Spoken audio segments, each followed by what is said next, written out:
iftulummaa fi boona goggogaa humaa takka sin fayyadne ifirraa dhiisii if gaqqabe.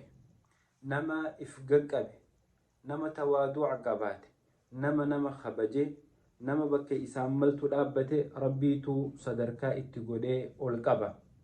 Mee seenaa bareedduu takkaan sii himaatii gurra qalbitti qaawun na dhageeffadhu. Guyyaa tokko Amiirul Mu'miniin Umar ibn Abdul Aziz faanusa isaa qabsiifachuu barbaadeeti. Faanusa qabsiifachuuf osoo nama keessa taa'u jiruu kee faanusa isaa qabsiifatee bakka itti jirutti deebi'e. Yeroo kana warri isaa wajjin jiran, yaa Amiirul Mu'miniin maaliif if dararta? Nuttiin himtuu nutuu siif qabsiisnaa jennaan.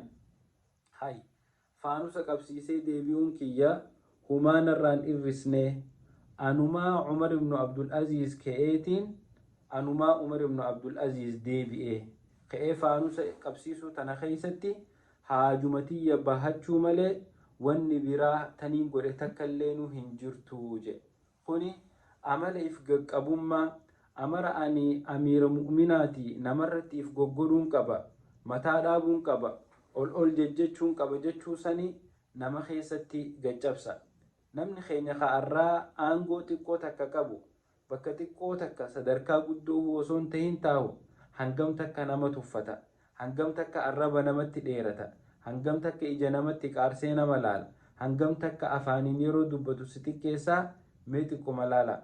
Rasuulli Rabbii sallallahu alaihi wasallam gaafa Madiinaa galan yeroo gaalli isaanii bakka masjiidni itti ijaaramu qubattu sahaabota wajjiin if gaqqabanii warafa laaqanii masjiida san jaaran jechuudha. Yaa Rasuula Rabbii sallallahu alaihi wasallam taa'ijanii sahaabonni kadhatan.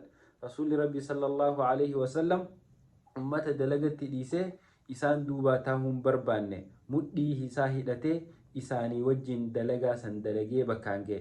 Akkasuma obboleeyyan gaafa sahaabonni dalagaa adda hiratan kaan nyaataan godha, kaan waan kaaniin godha, kaan waan kaaniin godha jeenamu dalagaa adda hiratu Rasuulli Rabbii sallallahu alaihi wasallam anis qoraaniin isinii guuraa jeheeti sahaabota wajjin dalagaa adda hirachuu ture.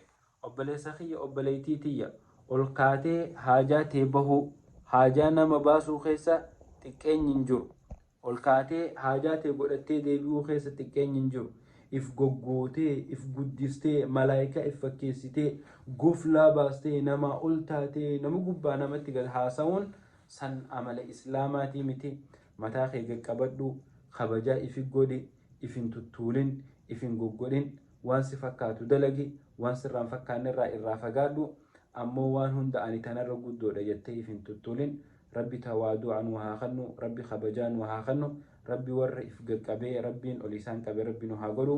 Assalaamu alaykum wa rahmatullahi wa barakatuh.